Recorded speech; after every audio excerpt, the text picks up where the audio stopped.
Hello বন্ধুরা, সকলকে প্রতিযোগিতা ম্যাগনেট চ্যানেলে স্বাগত। আজকে আবারও একটি নতুন চাকরির বিজ্ঞপ্তি নিয়ে তোমাদের সামনে চলে এলাম। রাজ্যে আবারও প্রকাশিত হলো অঙ্গনওয়াড়ি কর্মী এবং সহায়িকা পদের নিয়োগের বিজ্ঞপ্তি।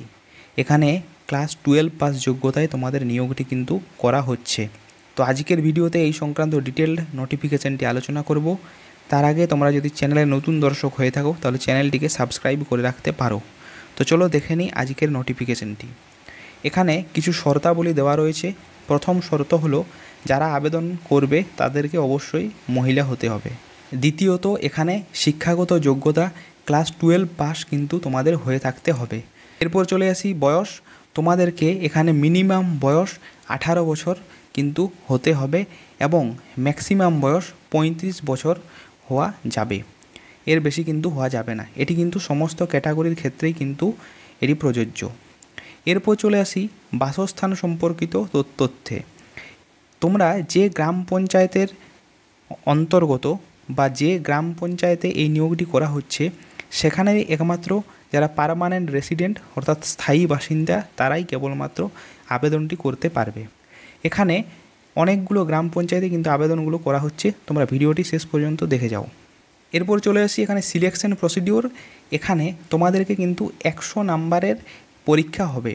এই 100 নাম্বারের মধ্যে 90 নাম্বার থাকবে তোমাদের লিখিত পরীক্ষা অর্থাৎ রিটেন, এবং যারা এই রিটেন পরীক্ষায় পাস করবে তাদেরকে মৌখিক অর্থাৎ ভাইবার জন্য ডাকা হবে।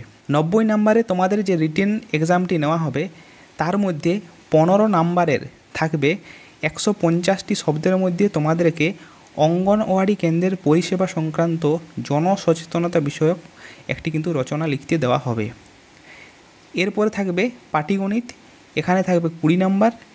নিরাপদ রন্ধন পদ্ধতি, জনস্বাস্থ্য এবং স্বাস্থ্যবিধি সম্পর্কিত প্রশ্ন থেকে থাকবে 15 নাম্বার। ইংরাজিতে ইংরাজি ভাষায় সরল এবং প্রাথমিক জ্ঞান এবং তার সাথে সরল অনুবাদ অর্থাৎ ট্রান্সলেশন এর জন্য থাকবে 20 নম্বর এবং 20 নম্বরে থাকবে সাধারণ জ্ঞান। এরপর চলে আসি তোমাদেরকে এখানে ফর্ম ফিল আপের সময় সম্পর্কে।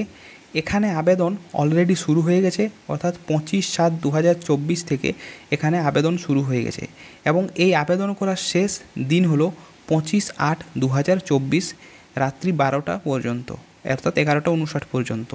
তোমাদেরকে এখানে আবেদনটি কেবলমাত্র অনলাইনে করতে হবে এবং অনলাইনে আবেদন করার সময় তোমাদেরকে একটি সাম্প্রতিক সময়ের পাসপোর্ট সাইজের ফটো লাগবে। এর সাথে নীল বা কালো কালিতে সাইন করা একটি সিগনেচার লাগবে, যেটি তোমাদের আপলোড করতে হবে।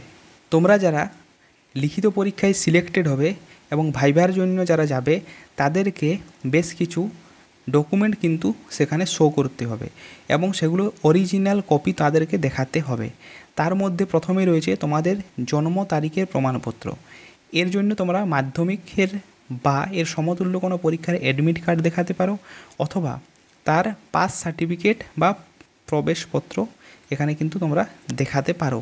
এরপর রয়েছে জাতিগত শংসাপত্র অর্থাৎ যারা ক্যাটাগরি থেকে বিলং করো তাদের ক্যাটাগরি সার্টিফিকেট, শিক্ষাগত যোগ্যতার প্রমাণপত্র, তোমাদের ক্লাস 10, 12 বা যদি কারো হায়ার এডুকেশন থেকে থাকে সেগুলোর যে অরিজিনাল সার্টিফিকেট সেগুলো কিন্তু তোমাদেরকে দেখাতে হবে।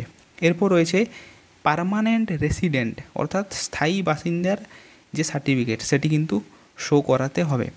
এরপর রয়েছে প্রতিবন্ধী শংসাপত্র, যারা এই ক্যাটাগরির অন্তর্গত তাদেরকে এই সার্টিফিকেটটি কিন্তু শো করতে হবে। যদি কেউ ইডাব্লিউএস ক্যাটাগরির অন্তর্গত হও তাহলে তাদের সার্টিফিকেট শো করতে হবে।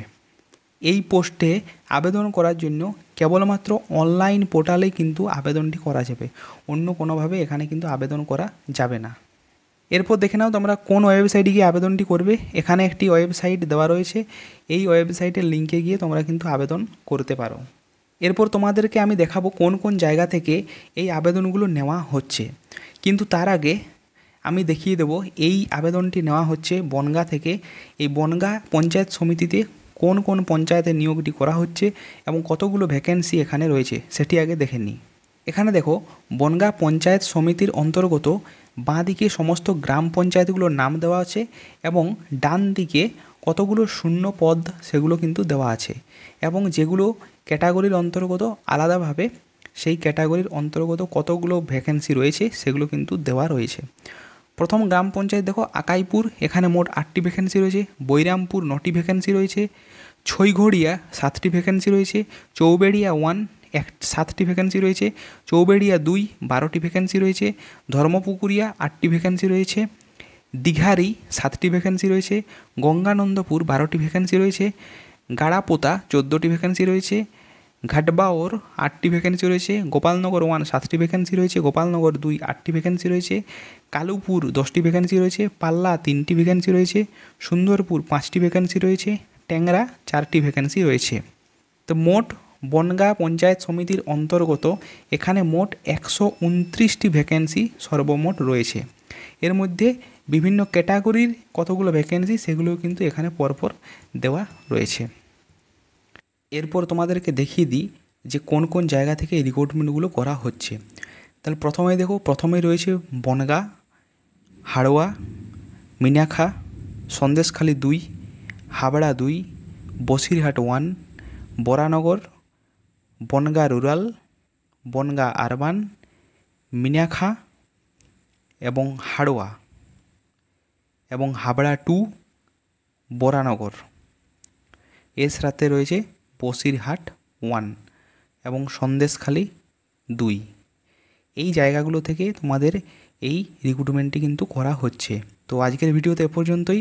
ভিডিওটি যদি তোমাদের ভালো লেগে থাকে তাহলে একটি লাইক করো এবং চ্যানেলে যদি নতুন দর্শক হয়ে থাকো তাহলে চ্যানেলটিকে সাবস্ক্রাইব করে রাখতে পারো।